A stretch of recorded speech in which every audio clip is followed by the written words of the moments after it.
Bonjour à toutes et tous, bienvenue sur First Print, votre podcast comics préféré. La saison des Super Friends redémarre. En réalité, elle ne s'est jamais arrêtée puisque chez First Print, on adore recevoir les personnes qui font vivre la pop culture et la culture bande dessinée par leur travail. Et donc, on est ravis d'accueillir aujourd'hui 3 personnes pour ce numéro spécial sur Mundus, la première création originale de l'éditeur 404 Comics. C'est écrit par Laurent Kessy et dessiné par Earl Rogue. C'est édité par Nicolas Beaujoin. Alors, je vous le donne en mille. Aujourd'hui, on va recevoir Laurent Kessy, Earl Rogue et Nicolas Beaujoin. Donc, petit tour de table. Laurent, salut à toi. Salut, merci. C'est la première fois que tu viens dans ce podcast. Ouais, mais j'ai déjà écouté. Ah ça me fait très plaisir. Et du coup tu pourras te réécouter prochainement. Avec nous également le dessinateur donc de Mundus, Earl Rogue. Hello Earl. Hi. It's really nice to have you. You came from Spain. From Barcelona. From Barcelona to just to do this podcast. There's no touring. There's no signatures. Anything else? Yeah. Just came here, podcast, and go back. Okay, so we're really humbled to have you here. Et Nicolas Beaujoin, toi, tu es déjà venu plein de fois. Tu commences petit à petit à faire partie des meubles. Ça va bien? Ça va super bien. Ça va très bien. Écoutez, en tout cas, on est ravis vraiment de vous avoir tous les trois pour cette discussion donc autour de cet album. Et on va commencer. Et ce qui est vraiment super, c'est d'avoir à la fois vous les créatifs, Laurent et Auriol, mais aussi donc l'éditeur, puisque voilà, un projet se fait avec une équipe créative et un éditeur qui supervise le tout. Alors j'ai envie d'abord de poser une question de façon très générale, de savoir comment s'est monté le projet. Est-ce que c'est toi, Nicolas, qui avait envie de faire une créa? Est-ce que qui allait chercher Laurent et Auriol? Comment ça s'est un petit peu passé? Est-ce que vous pouvez me raconter les prémices? Et a priori, c'est Nicolas qui va commencer. En fait, avec Laurent, on se connaît depuis une dizaine d'années, et quand la maison s'est lancée, en tout cas quand le projet s'est lancé, et que j'ai compris qu'on pourrait faire de la création, ou en tout cas on allait l'intégrer directement dans la dynamique de la maison, j'ai eu envie de travailler avec Laurent parce que voilà, c'était une évidence pour moi. Ça faisait une dizaine d'années qu'on se connaissait, une dizaine d'années que j'avais pas eu l'occasion de travailler avec lui, et donc il était en top de ma liste pour faire des projets. Et au même moment en fait où on commence à chercher des artistes, et où on sait que on n'a pas non plus des moyens financiers complètement dingues, on va plutôt chercher des jeunes artistes en fait qui ont fait peu ou qui sont vraiment au tout début de leur carrière. Et j'ai découvert, en cherchant tout bêtement en fait sur internet, et j'ai découvert le travail d'Auriol, et je me suis dit waouh, il y a un truc dingue, parce qu'il avait un trait ultra dynamique qui faisait vraiment le pont. Enfin, moi, ce que j'aimais, qui faisait le pont entre tous les genres. Il y avait autant de l'européen dedans que de l'américain en termes de découpage, et il avait une capacité à pénétrer vraiment l'action pure comme les japonais peuvent le faire. Donc voilà, j'ai craqué sur son book, et donc j'ai envoyé à Laurent, puis après c'est Laurent qui va raconter la suite, parce que après voilà, je les ai mis en relation, puis ils sont revenus vers moi avec un projet plus construit, quoi. D'accord, c'est-à-dire qu'en fait, donc tu dis, je veux une créa, je sais avec qui j'ai envie de travailler, mais je sais pas forcément ce que ça va être. C'est-à-dire que Laurent, alors, t'avais des scénarios déjà prévus, tu penses à Mundus depuis longtemps, comment ça se passe un petit peu? Non, alors en fait, moi, j'étais dans une période où je faisais plus de BD. J'avais un projet qui s'était mal passé, qui s'était pas fait, et puis je publiais des romans. Et ça marchait bien. Donc... Parce que toi, donc, c'est vrai que je t'interromps, mais c'est vrai que vu que c'est la première fois que t'es étudiant, enfin, tu es auteur, tu es traducteur, t'as fait déjà 4 ou 5 BD avant quand même, ouais. Et t'as écrit aussi pas mal de bouquins, d'essais. Hein. Ouais. Donc, j'étais dans une période où j'écrivais des romans, ça marchait bien. Donc, j'étais pas forcément dans une dynamique BD. Mais en fait, Nicolas m'a proposé le truc. Enfin, et ça faisait longtemps qu'il me parlait, et puis de ça, quoi. Et donc, je lui dis, ouais, j'ai des projets. Donc, je t'ai fait lire 2 trucs. Et il m'a dit, voilà, non, c'est chouette, mais c'est pas ce que je veux pour la collection. Et donc, il m'a expliqué, voilà, je voudrais que ce soit la collection, je vais publier ça, il faut que ce soit... Alors, il y avait pas de thématique, mais c'était plutôt l'esprit, quoi. Voilà, on a beaucoup parlé d'esprit. Et donc, il m'a montré les dessins d'Auriol. Et j'ai eu cette l'idée de Mundus qui me semblait bien correspondre au style d'Auriol. Et là, il a tout de suite aimé, Nicolas, donc il m'a dit, discute avec Auriol, est-ce que ça l'intéresse? Voilà, donc ça s'est fait vraiment hyper naturellement, hyper vite, je crois, parce que je sais pas, c'est des fois t'as l'idée qui apparaît au bon moment, donc voilà. Ce qu'on a fait, c'est que souvent, il m'avait envoyé ses projets, donc ils étaient très bons, c'est pas la question, mais c'est vrai qu'ils étaient pour lancer une collection, c'est pas ce vers quoi je voulais aller tout de suite, parce que Laurent peut être faire des choses peut-être plus complexe, plus adulte, on va dire, avec des gros guillemets, et pour lancer la mécanique de projet personnel de la boîte, je voulais des choses plus pop, plus dynamiques, des choses un peu comme se peut se faire Skybound ou des choses comme ça, voilà, aux États-Unis, c'est quelque chose de vraiment très très pop et très très actif, quoi. Et donc au début, ce qu'ils m'ont envoyé, c'était super, mais voilà, je trouvais que ça rentrait pas dans le truc. Et après, je crois que ce qu'on a fait, parce que on fait ça souvent, tu sais, on s'échange juste des idées, en fait, des petits échanges de mails très rapides, en quelques lignes, en fait. Et très rapidement, en fait, ce truc-là est sorti, et avec 2-3 échanges, mais vraiment succincts, quoi. Où je lui dis, tiens, bah, ça peut être ça, ça peut être ça. Puis lui, il me dit, ah ouais, bah, tiens, mais en fait, ça peut être ça. Puis, enfin, voilà, on enrichit le truc très rapidement, et en fait, après, tu te retrouves tout de suite avec un projet, en fait, dont tu sens le potentiel, en fait. Et là, après, t'as envie d'y aller directement, quoi. Okay, très bien. Oriol, can you tell us a little bit more about you? What's your origin story? How long have you been drawing? My story. I used to own a bookstore near Barcelona, so I started late drawing. I always liked to draw, but I haven't been drawing for like 15 years. But I wanted to try it. I wanted to educate myself because I like comics. And I went to a comic school in Barcelona. It's pretty well known there. It's called Josso. And while there, I was contacted by Nicolas. And that's my It's your first story. Is it my your first comic as a drawer, because I did a little bit of work for a couple of American series in color assistance. So a bit of flat and things like that. Okay, and what would you say are your artistic influences? Because I saw a little bit of Sean Murphy in your drawings, and I think a lot of people have already said that to you, maybe. Yeah. I really like Sean Murphy. It's obvious. I think he's a great artist. I like Mateo Scalera, which who's working with Sean Murphy now, so it's great. But I like because I really like a lot of artists. So unintentionally, I always bring things from them, because I like Olivier Coipel and Travis Charest, Mike Mignola. There are a lot of artists. They are different between them, but this is what influences me the most. And I think it shows, maybe not. And maybe you were a little bit influenced also by other readings. You spent time when you were owning a library. Maybe. Yeah, of course. The reason I wanted to educate myself to become a comic artist was because I was reading Mateo Escalera's Black Science. Black Science. Yeah, I found it was awesome. It was different than anything else before. It was, and that's one of the main reasons I closed the bookstore and I said, now I want to do this. Ok, thank you.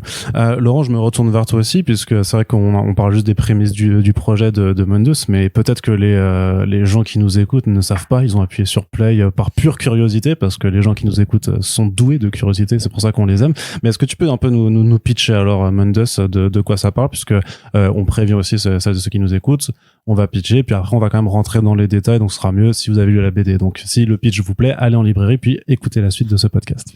Le pitch, c'est l'histoire de 3 adolescents qui sont au lycée dans les années 90, dans une petite ville du sud-ouest de la France. Ça, c'est important que ce soit situé en France. C'était un truc qu'on voulait. Qui se retrouvent dans des univers parallèles, qui sont pas des univers parallèles, qui sont des univers de fiction. Voilà. J'en dirai pas plus. C'est vraiment le pitch de base. Mais justement, ça, j'avais cette question, c'est par rapport aux années 90 et au sud de la France. Alors pourquoi enfin, je crois déceler un petit accent du sud dans ta voix. Donc est-ce que c'est parce que tu voulais, par pur chauvinisme, nous faire profiter de tes contrées? Mais même par rapport aux années 90, par contre, est-ce que c'est parce que toi-même t'as été ado dans les années 90, parce qu'on a aussi tout un revival depuis 2016, je dirais, des années 80 et maintenant 90 qui est en train de se prononcer. Donc est-ce que tu suis le mouvement en fait? Non, écoute, c'est l'axiome écrit sur ce que tu connais, quoi. Donc moi, ce que les adolescents d'aujourd'hui, j'en côtoie, mais je suis plus adolescent. Donc je peux beaucoup mieux parler des adolescents des années 90 puisque j'ai été adolescent dans les années 90. C'est aussi simple que ça. Il se trouve qu'il y a des trucs cool sur lesquels jouer, tu vois. Il y a un loueur de vidéos de cassettes VHS, quoi. Voilà, c'est des trucs qui font plaisir aux lecteurs qui ont notre âge et que les jeunes aussi ils ont une espèce de nostalgie par procuration, tu vois, et des trucs. Ouais. Parce que ça fait presque même de la science-fiction pour des gens trop jeunes maintenant. Exactement. Donc tu peux jouer sur les deux tableaux et puis même sans passer au lecteur, c'est vraiment un truc qui moi me fait plaisir, avec lequel je suis à l'aise.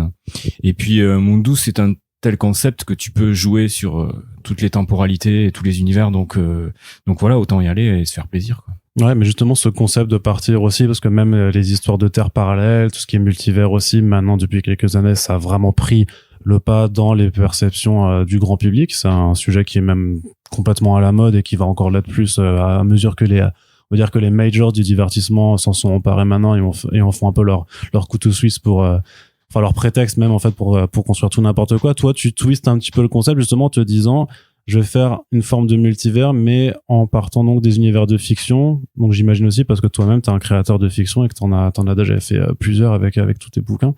Ouais, et puis c'était l'idée aussi d'illustrer le fait de quand tu lis ou quand tu lis un bouquin, quand tu regardes un film, quand tu es plongé dans une œuvre, je voulais l'illustrer, tu vois. Donc en fait les personnages ils plongent carrément dans une œuvre, mais dans le monde de l'œuvre, quoi. De matérialiser cette idée d'être absorbé complètement par la fiction. On est entouré d'histoires, on est entouré de fiction, et parfois on est complètement submergé par ça. Et je voulais voir comment des personnages allaient réagir face à ça. Après l'idée de base, voilà, des multivers, c'est pas du tout original.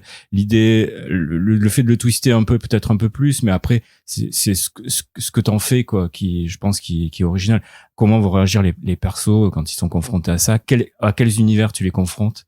Mais voilà, j'ai dit l'autre jour que c'était quand t'es gamin, t'es allongé à plat ventre sur ton lit et t'es plongé dans une BD. Ben c'est exactement ce truc-là que j'essaye de retrouver pour les personnages. D'accord, quand même un peu avec une forme de nostalgie, même par rapport à tes propres souvenirs de découverte de la fiction. Ouais, mais bon, tu sais, je peux plus lire à plat ventre parce que j'aurais mal au dos, mais j'arrive toujours à me plonger dans des c'est pas que de la nostalgie, quoi. Il y a toujours des œuvres qui t'emportent, qui sont formidables aujourd'hui, donc voilà, c'est toujours d'actualité, quoi. Alors comment tu t'as présenté le pitch à Auriol? Qu'est-ce que tu lui as-tu envoyé des notes de personnages, un script déjà? Comment ça se fait? Comment en fait on monte un projet donc entre un auteur et son artiste? Demande-lui parce que je m'en souviens plus. Okay, so do you remember what? Yeah, I remember the pitch. Okay.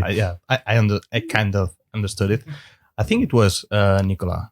Yeah, probably that's me. Who sent me the pitch. It was like not a short mail, but it was a mail, and he told me like a little bit of all the bits of the story and what it was all about. I really did like it, and then we got in contact. It was before we ever spoke to each other, I think. Okay, so but what made you like it? Because I don't know if you also into teenagers, also into parallel universes. Everything is appealing for me. As an artist, it was the opportunity to take, different realities is always better to draw not just the town. They go to different worlds. That is awesome to draw. And the fact that they are young guys in the 90s, he was a teenager. In the 90s, I was a kid, but I lived the 90s. So everything appealed to me. It was like a French Spielberg movie, all the kids solving mysteries. It's awesome. Okay, but also you have to create this parallel universe. So yes.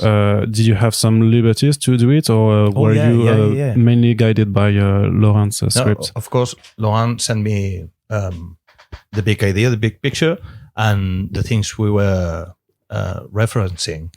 But I had absolute liberty to do everything I wanted. I used to send both of them the pencils, and if something wasn't like it was supposed to be, or it was breaking the idea he had. But we always we understood each other, so it was quite easy to work. Ok. Il a ajouté des choses dans les univers créés. Enfin, il y a plein de détails. Moi, je décrivais le mieux possible, mais déjà, il fallait qu'il comprenne bien ce que je voulais. Et à chaque fois, on était sur la même longueur d'onde, vraiment. On discutait beaucoup sur WhatsApp, tu vois, des références. Puis c'était la même chose qu'avec Nicolas. Ah ouais, on pourrait rajouter ça. Voilà. Le premier sketch qu'il m'a envoyé, le perso avait une casquette Batman, tu vois. Je dis bon, ok, c'est bon. Ça va And le the faire. Ninja quoi. Turtle in his Ninja desk. Turtle on the Yeah. desk. Donc c'est bon, on parle le même langage, on va se comprendre. Et puis il a rajouté des choses, même dans la petite ville au début, il a rajouté des détails pertinents. Et puis dans les univers, voilà, c'est lui qui a créé vraiment les univers graphiquement, quoi. Toi, t'allais rajouter quelque chose, Nicolas? Non, c'est vrai que c'est ce qui est important. Enfin, ce qui est toujours un peu pas angoissant, mais là où t'es dans le doute quand tu réunis une équipe, c'est justement en fait de voir si la magie opère. C'est-à-dire la magie, c'est que les gens s'entendent humainement, mais aussi culturellement pour pouvoir discuter vraiment et rentrer en profondeur dans ce que tu veux faire en tant que BD. Et là, c'est vrai que Auriol, il avait un background aussi vraiment de lecteur de SF. Même on en a parlé pendant la tournée ensemble. Voilà, il a un vrai background de lecteur, quoi. Et Laurent aussi, et moi aussi. Donc en fait, on a pu comme ça être sur la même longueur d'onde. Si tu veux, il y avait pas de disparité entre nous. C'est-à-dire qu'on pouvait se balancer des références ou des idées, où tout le monde les comprenait. Donc ça a été super efficace. Et c'est vrai que t'as toujours aussi le doute when you start drawing, we're not in doubt but waiting to see what you can create with that. Et c'était toujours la surprise. Enfin, on a toujours été heureux de recevoir les planches parce que on se disait comment est-ce qu'il va réussir à faire ça, parce que c'est dans le script ça marche super bien, mais c'est vrai que c'est un peu ambitieux. Et à chaque fois qu'on recevait les planches, c'était de la magie, quoi, parce qu'on était super heureux, quoi. Ouais, alors dès le début, les références, tout ce dont je lui parlais, il connaissait. Donc ça, c'était vraiment facile parce que voilà, ça c'était facile. Et après, le seul petit doute, c'était est-ce qu'Auriol, ses sketchs étaient super, est-ce que narrativement il va suivre, quoi. C'est ça. Faire de la BD, c'est pas juste savoir bien dessiner, c'est savoir raconter une histoire avec des dessins. Et donc dès le début, il nous a rassurés assez vite.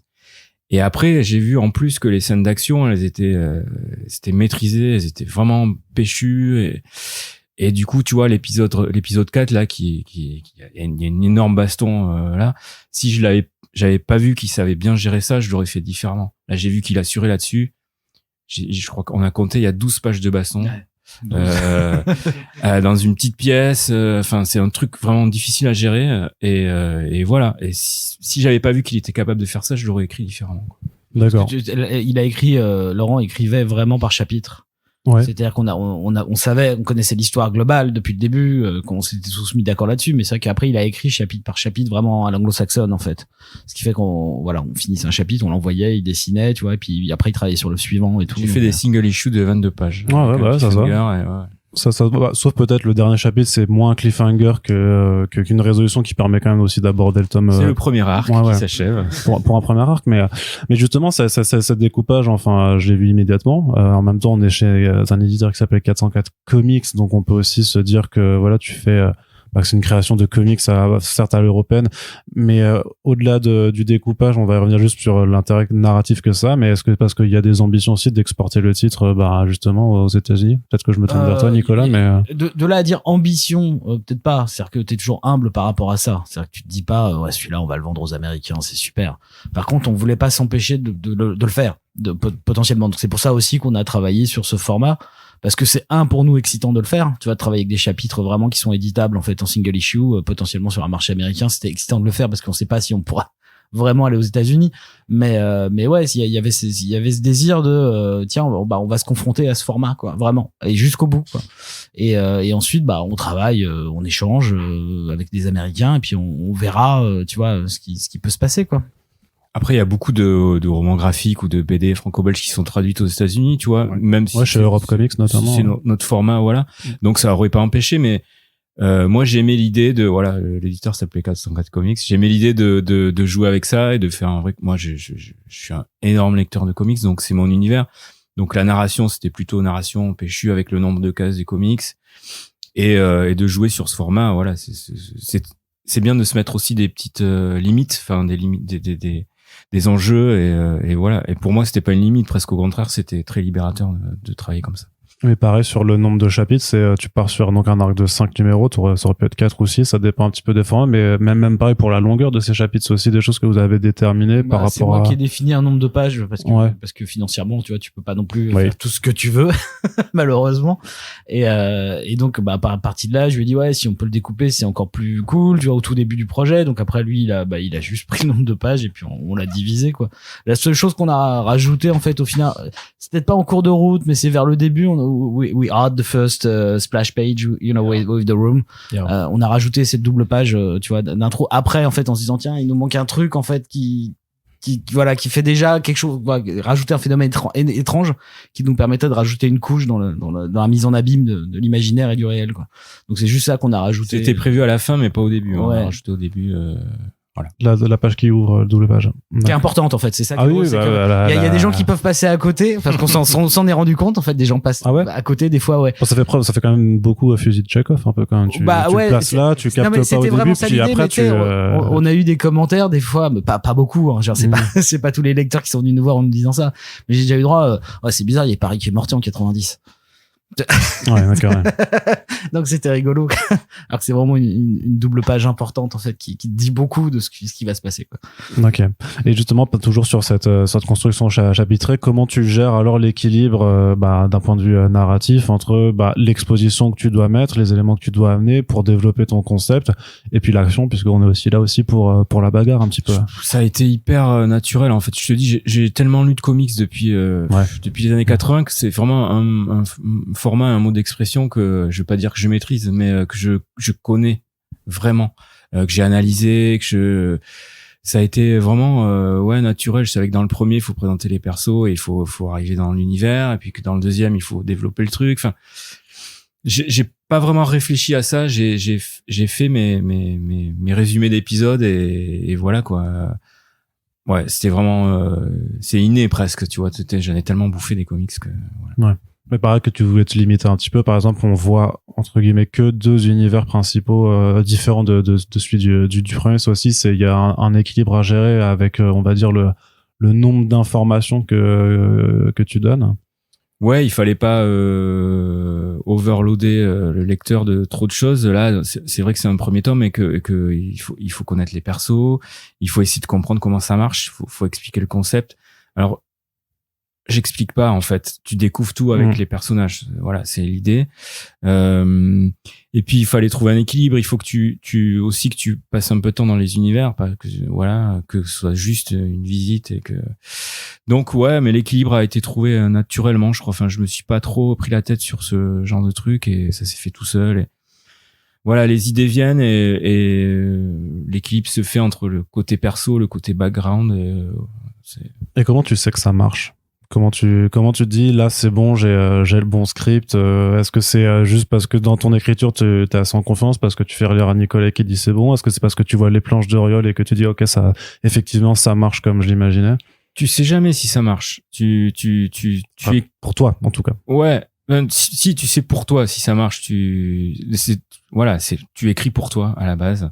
Ce qui est rassurant quand tu bosses en BD, c'est que tu as direct un interlocuteur qui lit, et que quand tu fais de la bande dessinée, tu n'écris pas, tu ne fais pas une œuvre, tu offres à la personne qui va faire l'œuvre un matériel sur lequel il va pouvoir travailler. Voilà, le scénario c'est juste un matériel de travail pour lui. Et donc c'est quand je vois les planches faites et les dialogues, par exemple, une fois que c'était mis en page, je réécrivais des choses parce que une fois que c'est dessiné, tu te dis non là ça marche pas, et donc et puis tu vois, j'ai fait des BD dont j'étais content et qui ont pas marché, je veux dire commercialement. Donc tu peux te dire ça marche, mais en fait en face on te dit ça marche pas, ou tu t'es mal fait comprendre, donc tu peux jamais savoir. Mais l'important c'est de se faire plaisir, je crois. C'est je crois qu'on était tous là-dedans. We were all in the same mood that we just wanted to do something really funny for us. All together. Of course. Yeah. Was it hard to is it hard to design characters from de novo? Yes, it is at first. But, just reading the script, you get like a feeling of it. So from there is just trying what works best. Sometimes you get it right, not on the first time, but on the second or third time. Other times you break your head. You're trying to get something cool and nothing comes out. It will come out eventually, but yeah, it's a process and it depends on each character. So. And did you do a lot of researches for Matt, Ben, and Anaïs, and even for the other secondary characters? Ben was like perfect the first time. I did him. I showed them, and they both like it. And yeah, that's perfect. That's Ben. The other ones, it just took a little bit of adjustment. So like, no, he should be like this. Okay, no problem. And there are other guys that just came out with the page, like the Baron. He was like this for me all the time, but I never drew it before. But I did the page, I did the layout a little bit, and yeah, I kept him because it was like, as I saw it, you did like him too.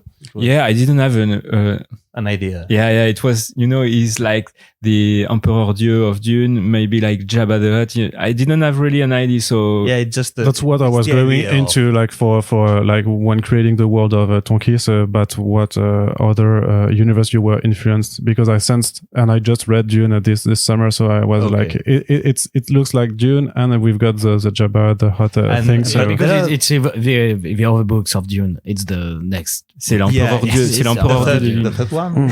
Yeah. But there are a lot of more, because it's obviously it's Arrakis and Tatooine, and the idea we all have of desert wall, but there's a lot of Stargate too. Also, okay. The I have never watched Stargate, so I think. Well, you should if you have a lot of free time, because it's now it's a lot of series. Just watch the movie. Yeah. The movies. Are they rebooting it or something? Probably they're rebooting everything now. Yeah. So. But the movie is quite fun, and you will. Yeah, the movie is maybe even more. Yeah. The character design in Tonkiss is a lot like the bad guys are a lot like in Stargate. Yeah. That's what I took the idea. So they are like that Egyptian bad guy feeling. C'est quoi, c'est les Goa'uld, non, un truc comme ça? Oui. Yeah. Toi, j'ai quand même des bases. They have the lances and yeah. D'accord. Mais tu vois, je connaissais pas moi Stargate. J'ai vu le film peut-être à sa sortie, mais ouais. Et il a fait ses designs et j'ai dit ok, c'est parfait. Voilà. Donc tu vois. C'est-à-dire que même lui, tu lui avais pas donné d'indication en lui disant vas-y fais un Dune cross Star Wars et peut-être quelque chose un peu d'oriental et puis amuse-toi avec ça. J'ai jamais parlé de Star Wars par exemple. Non. Quoi. Ouais. Non, j'étais vraiment. J'ai dit Dune et bon, il avait lu. Yeah, but not that much. You said like, desert wall, sci-fi. Avec du sable. Et... Yeah, et design des persos, enfin voilà, j'ai décrit les espèces de méchantes qui it's because the comic is all about that. It's the idea we all have. It's like the appeal of the idea of a desert wall. We all know what we are talking about, but maybe it's Tatooine, maybe it's Arrakis, but it's all the same. It's the same feeling for all of us. Et puis un des kiffs, c'est d'inventer plusieurs univers, parce que alors on s'inspire de choses, mais en fait donc t'as la réalité et à chaque fois tu dois inventer toi un univers qui serait un univers de fiction dans cette fiction. Enfin c'est les poupées russes. Ouais. Et ça c'est vraiment kiffant. T'as le droit d'inventer plusieurs univers dans un truc, donc tu n'arrêtes pas de t'amuser à créer des choses, quoi. Parce que toi-même, on sait que t'es un gros amateur de SF. T'as écrit une biographie en BD de Philip K. Dick, et donc dans le deuxième univers, on est plus dans une forme de Londres victorienne, d'où le mythe de Jack l'Éventreur et de Sherlock Holmes sont mélangés, mais t'as aussi une touche un peu Lovecraftienne, je dirais. Dans le truc, donc là aussi, c'est à chaque fois, c'est de s'imaginer qu'est-ce qui peut te plaire et qu'est-ce que t'as envie de foutre en fait dans ta bande dessinée. Comment t'as une liste, une liste de post-it avec tous les trucs que tu kiffes et on a fait ça, on a fait ça sur la tournée pour le tome 2, on a fait une énorme liste. On a fait une énorme liste, ouais. Et alors on va peut-être pas tout utiliser, mais on a une idée pour en mettre pas mal. Because I really want to do something. I go to him and I say, we should put this. It would be so cool. And then he will do what he feels best. But vraiment un processus de bac à sable en fait, limite. Ah là carrément. Ouais. Mais pour le premier, c'était faire de. Il fallait que ce soit aussi compréhensible, tu vois, pour tout le monde. On n'allait pas aller dans des trucs. Sherlock Holmes, tout le monde le connaît. Jack l'Éventreur, tout le monde le connaît. Même si tu squeezes ton Londres et que tu fais un appel du pied aux gens qui connaissent bien le steampunk, aux gens qui jouent à des jeux de rôle, etc. il y a quand même cet enrobage que le grand public connaît, donc il y a aussi cet équilibre à avoir, quoi. Pas faire une BD pour les spécialistes et faire que des clins d'œil et des coups de coude, c'est pas l'idée du tout, quoi. Ouais, mais ce qui m'a plu, moi, en plus. Ça, c'était pas trop dur pour toi, Nicolas? Non, mais moi, ce qui m'a plu tout de suite, en fait, dans le script de Laurent, et je pense qu'il en est même pas conscient, c'est-à-dire que ce qui est intéressant sur la question de l'imaginaire et de comment en fait tout ça construit et notre réalité, en fait, parce qu'en fait il y a une transpiration sur le réel à chaque fois des imaginaires qu'on partage tous, et qu'en fait ce qu'il était en train d'utiliser et ce qu'il mettait en scène, c'était vraiment des choses qui dynamisaient aussi les gens d'aujourd'hui, pas que ceux des années 90. C'est-à-dire que dans les années 90, on pouvait jouer aux jeux Lovecraft, Arkham, Cthulhu, machin. Et on avait tous aussi lu Dune, mais c'était drôle parce qu'en fait au moment où on l'écrivait, le film de Villeneuve était pas sorti, tu vois. Ah oui, ça, ok. Tu vois, donc ce qui était drôle, c'est qu'en fait sans le vouloir, en fait, ça transpirait déjà sur le temps présent, en fait, et pas sur le temps d'hier au moment où on était en train de l'écrire. Donc ça, c'est ça qui me fascinait. Je pense qu'il a quand même senti inconsciemment, je pense, quelque chose, quoi, de l'ère d'aujourd'hui, quoi, du temps présent, quoi. Après, on est dans un truc où la pop culture, elle est sur le temps long, quoi. Je veux dire, depuis les années 30-40, on a à peu près les mêmes personnages alors on en a qui apparaissent toujours, mais ces univers, ils disparaissent vraiment jamais. Donc tu peux travailler ce matériau de base, et il y a toujours quelque chose qui va le rappeler, et les gens le connaissent. Même, je dis les années 30, mais Sherlock Holmes, c'est voilà, fin du 19e, et c'est toujours présent, et c'est toujours prégnant, et il y a toujours des relaunchs, des reboots, et des choses. Et donc cette espèce de monde de la culture populaire, là, il devient de plus en plus gros au milieu de notre univers réel, entre guillemets. C'est-à-dire que alors tu participes à un processus de création ou plutôt de digestion de choses. Comment tu perçois ça, justement, parce que même si tes univers sont techniquement originaux, voilà, tu dis que dans la pop culture, au final, ça fait peut-être un siècle, un peu plus d'un siècle, qu'au final, on fait que brasser des éléments qu'on a mis en commun et dont on n'arrive plus à s'extirper. Parce que depuis l'Antiquité, on sait qu'on a un nombre d'histoires limitées, en fait, à raconter.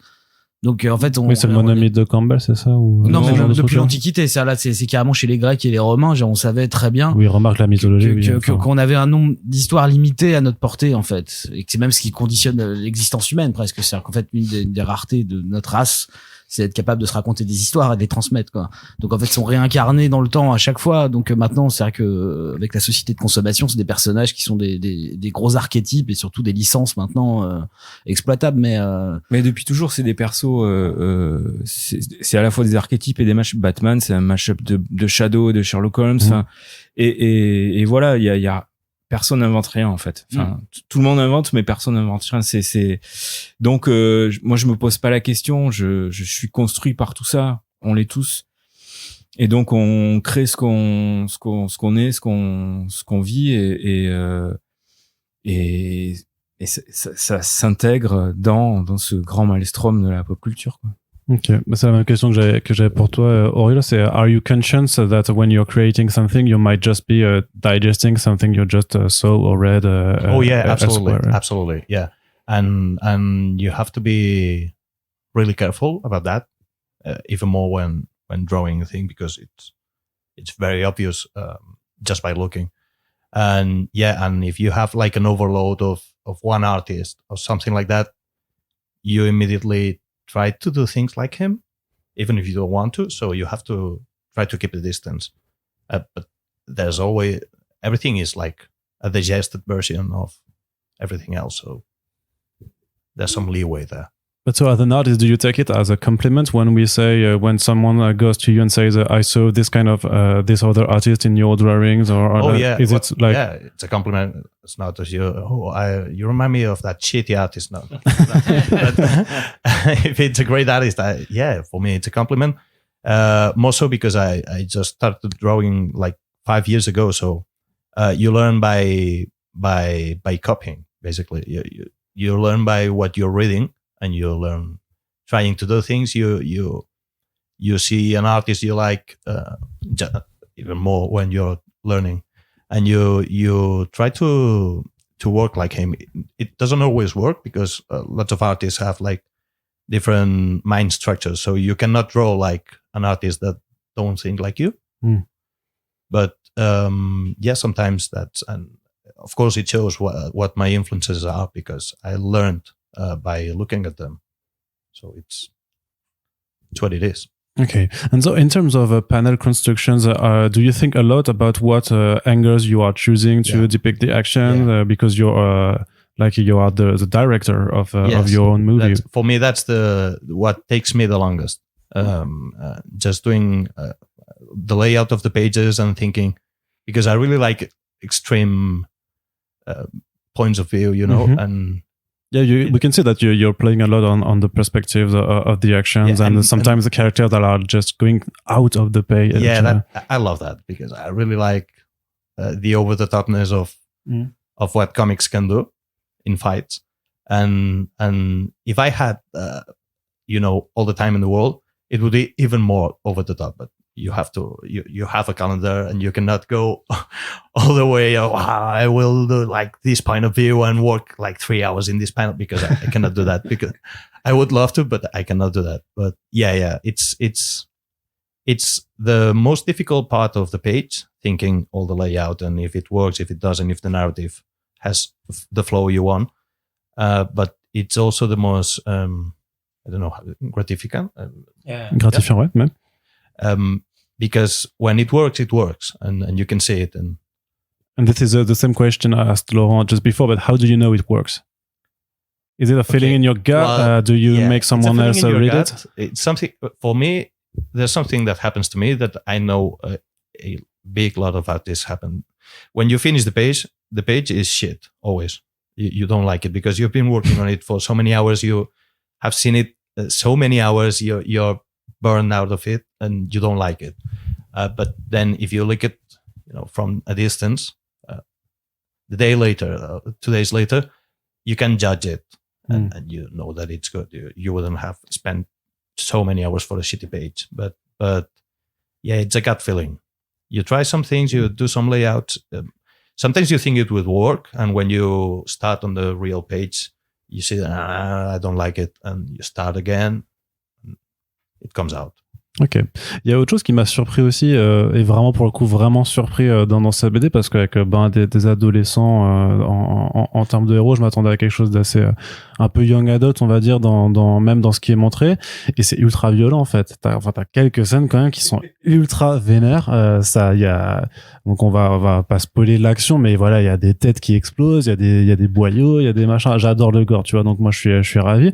Mais ça, c'est bizarre, c'est vraiment un point qui m'a vraiment agréablement surpris dans cette BD. Pourquoi, pourquoi y aller comme ça?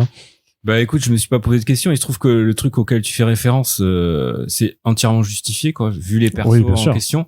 Et donc, bah. Après, même quand c'est gratuit, moi, ça me plaît, tu vois, mais.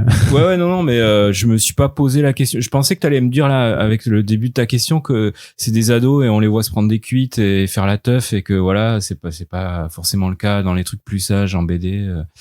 On va y revenir après, parce que j'avais même pas pensé, mais parce que moi, je me suis reconnu dans enfin, moi, j'étais ado, je faisais aussi des soirées comme ça et j'ai complètement, vomi dans une chambre comme ça aussi. Ouais, donc, voilà, mais c'est pas des trucs qu'on voit forcément dans les BD ados, quoi. Ouais, c'est vrai, t'as peut-être, ouais. Et donc ouais, non, pour la violence, écoute, non, alors moi je suis agnostique là-dessus. Si c'est justifié, on y va, quoi. Et je me suis vraiment pas posé la question, quoi. Je pense que personne s'est posé la question en plus. C'est-à-dire que même quand on reparle justement de ces ados, de cet ado en particulier qui se rend malade en soirée et qu'on a tous connu, qu'on a tous connu. Bah ouais. C'était tellement fluide, si tu veux, dans l'écriture et quand on faisait le bouquin, qu'en fait on s'est jamais posé la question, en fait. Ça, c'était naturel, en fait. C'était évident que quand on était sur Tonkiss, à partir du moment où il y avait des explosions et une attaque, ça allait devenir très violent. Et ensuite, quand on est dans le Londres victorien, vu les personnages en jeu, il fallait y aller vraiment. Et en plus, les gens pas encore. En tout cas, on a ce que je disais pendant la tournée, des personnages. Enfin, il y a un personnage qui n'a pas été encore reconnu en termes de référence, qui est un personnage central de l'histoire. Et c'était évident qu'elle ne pouvait faire que ça, en fait, quand on connaît le personnage. Donc voilà, c'était. Tu penses à Mélanie ou... Ouais. Ouais. Certains, je pense, ont reconnu la référence. Ouais, mais c'est drôle. Parce que ça aussi, c'est ce qui m'a plu. C'est-à-dire que c'est ce que j'avais écrit d'ailleurs dans la petite bio du bouquin. C'est que, la BD, elle est la somme de ce que Laurent a lu, de ce qu'il a envie de faire. Et certains personnages étaient même, relié à ses autres travaux ou de traducteur ou tu vois voilà. Et donc il y avait vraiment de lui, mais avec une forme de simplicité et de fluidité que j'aimais beaucoup, quoi. Et donc ça c'est vachement bien, mais on n'a jamais il y a un truc one thing where I was not happy with it but I'm still not happy with it, et Sylvie. Of fate. That's not my fault. Yeah, I know. Not at all. Il y a un personnage, voilà, c'est la seule fois où j'ai fait genre, mais pourquoi elle, quoi, les gars, voilà, c'est le truc, mais j'interviens pas parce que c'est logique, c'est l'auteur. Voilà, c'est un des trucs, par exemple, tu vois, dans le processus de création, un peu idiot, mais cool. Au tout début, il y a une scène dans le loueur de vidéos, de VHS. Et il a dessiné une caissière, quoi. Mais je sais même pas si elle était dans le script. J'ai dit, elle était pas. Donc, j'ai dit, bah, il est cool ce perso, quoi. Il y avait mis un name tag et tout. Donc, elle s'appelle Sylvie. Je dis, bah, Sylvie, elle va revenir, quoi. Voilà. Et donc, elle revient à la fin. J'en dis pas plus, mais elle revient pas entière, quoi. C'est ça le problème. C'est le ping-pong, quoi.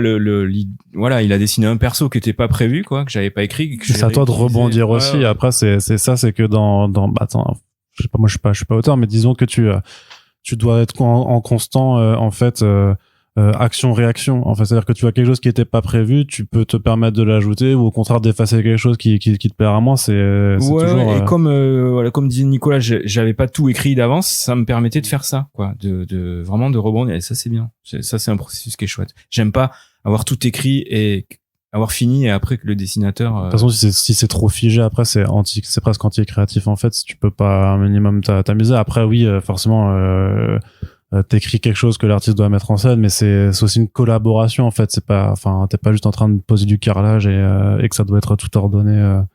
C'est ça, ouais. Tu t'es pas tout seul et c'est le plaisir de la BD, c'est que t'es pas tout seul, donc il faut en profiter, quoi. D'accord. We were just speaking a little bit about the violence. I guess it's fun to draw because you've been drawing some very gory stuff. Yeah, and I didn't go out there, but.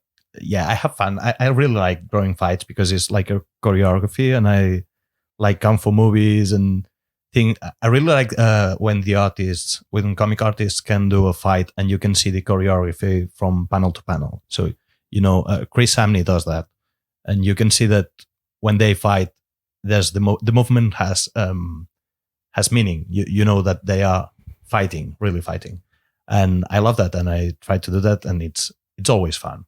Always it is. And I like it. I like better to draw it than to read it. Okay. There are some comics out there that are full of gore, and sometimes it's funny, but sometimes it's like too much. But doing it, it's more fun. Ok, très bien. Et puis il y a quand même aussi un point central dans cette BD. C'est pour ça que là je dis vraiment, si vous ne l'avez toujours pas lu, que vous écoutez toujours, et que vous êtes intéressé à lire la BD, puis revenez ensuite, parce que sinon on va vous gâcher une petite surprise. Voilà, donc on parlait de terres parallèles avec des univers de fiction. Déjà, je trouvais que c'était cool aussi, et par rapport au contexte des années 90, que se soit inspiré de bouquins et de jeux de rôle en fait, plutôt que de films et de séries comme on peut le voir partout. Mais surtout que on découvre quand même en fait que les personnages de Mundus eux-mêmes, en fait, enfin, il y a un côté métafictionnel là-dedans, parce que leur réalité n'est pas non plus la vraie réalité. On parle d'un monde primordial qui est donc notre réalité, avec cette fameuse... Peut-être pas.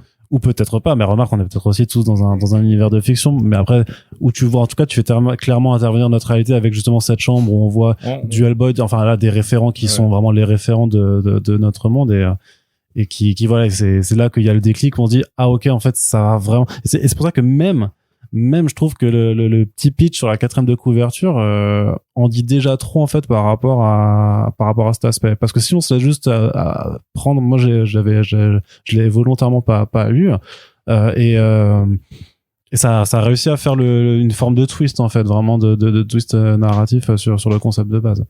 Ouais, je veux pas trop en dire, mais on sait pas quel est le monde réel. C'est peut-être le monde réel. C'est peut-être, on sait même pas si le monde dont tu parles est notre monde, en fait. Moi, je pense que tu le sais, mais que tu vas pas le dire dans le podcast, hein, mais voilà. Alors, comme a dit Oriol, il y a pas les noms sur la couverture. Il n'y a pas les noms des auteurs sur la couverture. C'est vrai. Et donc, enfin, voilà. C'est vrai que ça peut être, J'en dis pas plus, mais voilà, il y aura d'autres surprises, quoi. Voilà. D'accord, mais alors sans en dévoiler, c'est cette idée-là, elle était centrale, en fait, c'est vraiment le point de départ, ou elle est venue en développant la chose? Non, l'idée centrale, c'était des persos vont aller dans des univers imaginaires. Ok. Mais par contre, il fallait rajouter du fond. Il fallait pas que ce soit juste ça. Il fallait que ce soit un peu plus, je veux dire un peu plus profond, mais c'est pas le bon terme. Mais tu vois, qu'il y ait quelque chose derrière, quoi, qu'il y ait un peu un socle.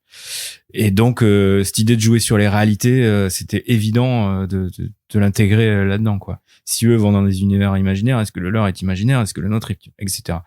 Donc, et le moyen que j'ai trouvé pour jouer avec ça, c'était cette espèce de mise en abîme qui est un truc vieux comme Grant Morrison, tu vois. Ouais, c'est ce que j'allais dire, Malman, Grant Morrison. Mais on va twister ça aussi, quoi. Donc voilà. Mais là, je peux pas. Non, ce serait, même moi, ça me gâcherait mon plaisir de découverte. C'est-à-dire que là, à l'heure actuelle, vous êtes déjà au travail sur le deuxième marque, alors, j'imagine? Alors, on commence juste là, ouais. Que vous profitez de la tournée pour échanger, pour faire vos listes de post-it, tout ça, quoi. D'accord, donc je sens que je n'arriverai à rien en tirer. Procès avec toutes les références qu'on va utiliser, tu vois. Ouais, mais ça aussi, mais après ça, mais il y a pas de risque, en fait. Personne va vous emmerder. Pas, on a, alors, tu vois, toutes les... tu vois, le fait que tu fasses figurer Hellboy, Invincible, machin, t'as personne de Skybound, non, il y a Dark Horse la droit de citation, c'est possible. Toutes les citations, voilà. Par contre, si on avait fait Dune vraiment, avec les noms des persos et tout, là, ils nous auraient fait chier. J'imagine, hein, parce qu'on n'a pas le droit de l'utiliser, mais c'était pas l'intérêt non plus. Nous, le kiff, c'était d'inventer un autre monde, quoi. Voilà. D'accord.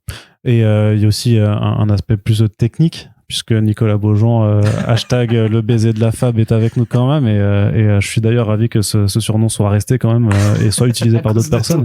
Ouais, bah écoute, je suis aussi un créateur de quelque chose, mais pas de trucs super intéressants. Non, mais c'est parce que voilà, t'as aussi eu tout un travail à faire alors pour présenter l'objet, parce que comment tu l'articules dans ta collection, comment tu te dis maintenant ce bouquin là je vais avoir un dos un peu arrondi, parce que je sais que tu penses à tous ces détails en fait avec tes équipes pour fabriquer l'objet. Il y avait pas que l'objet sur celui-là, il y avait aussi tout l'aspect graphique, parce que là, contrairement à quand t'achètes un livre américain, en fait tu fais une adaptation, et donc tu te permets certaines choses, mais tu as des limites quand même quand tu réadaptes un format américain ou étranger.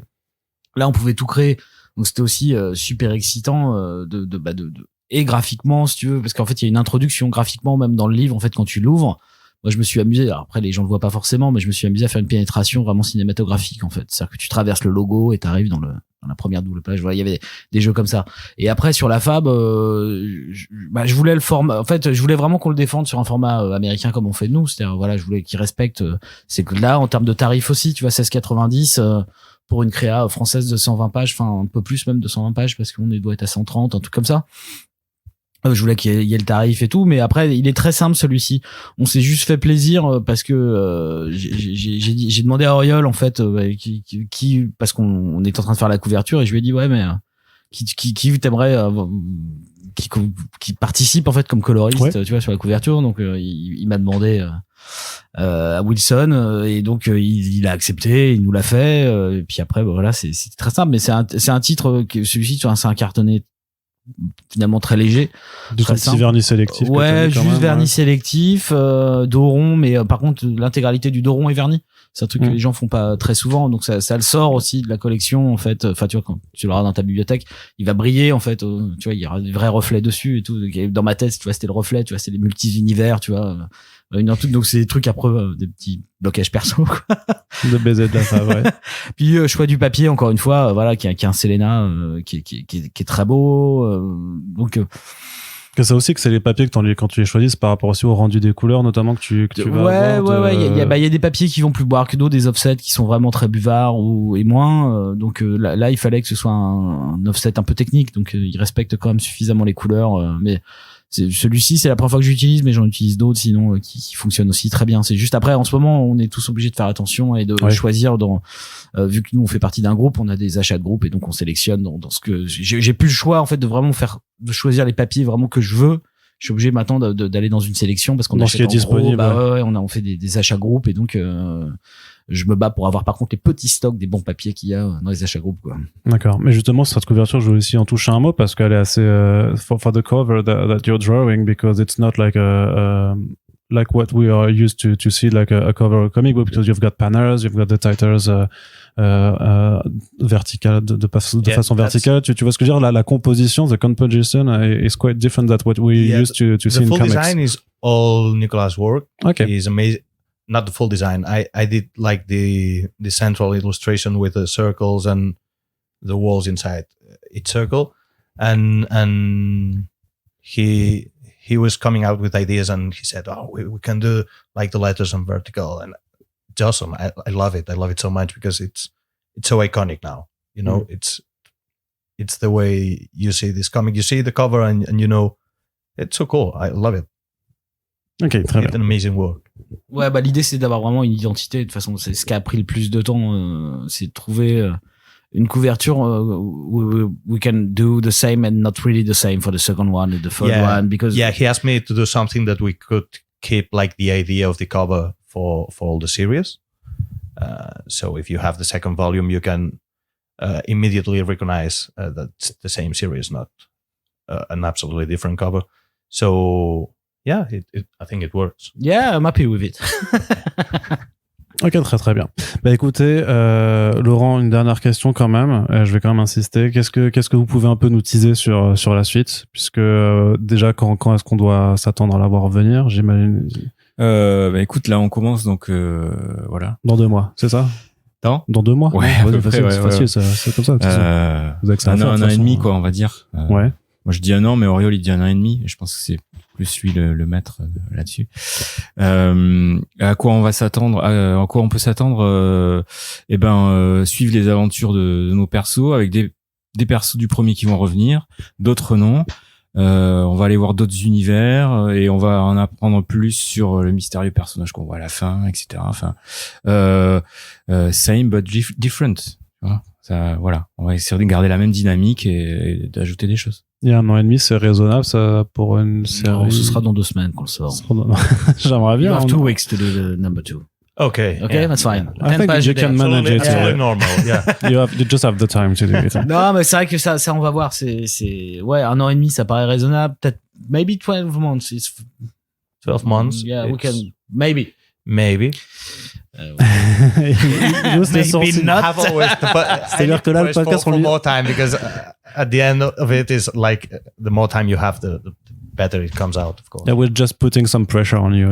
Yeah. C'est juste un truc qu'on fait. Thank you very much. Ouais, non, mais on a envie, mais là, on est vraiment au début, donc on a envie de le défendre aussi sur le long terme, donc on n'a pas envie de le sortir trop vite ou trop tard, tu vois. C'est qu'il faut qu'on mette le curseur au bon endroit, quoi. Mais là, on est au début, donc on va continuer à le défendre, comme on fait à chaque fois sur tous nos titres. On va passer quelques mois à se battre pour que les gens le lisent. Et donc, là, on passe du temps en promo et pas à bosser, quoi. Donc voilà. Oui, tout à fait aussi. C'est parce que là, vous êtes la tournée. Vous revenez à Quai des Bulles.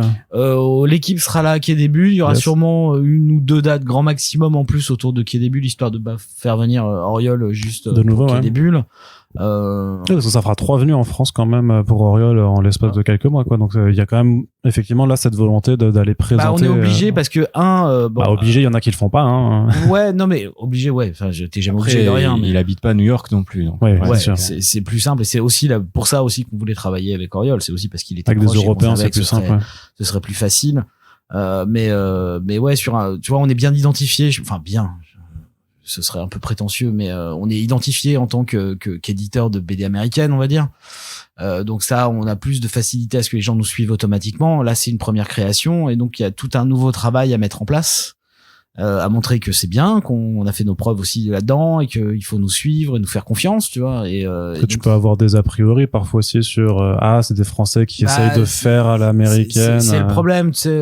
Il y a des préjugés qui ont la vie dure encore. Le préjugé, ces choses-là, c'est toujours très compliqué, parce que même si tu vois demain je voulais sortir un titre américain non édité par des Américains, on me dirait mais c'est quoi ce truc, enfin tu vois, s'il y a pas écrit un label Image, IDW, tu vois, Dark Horse ou autre.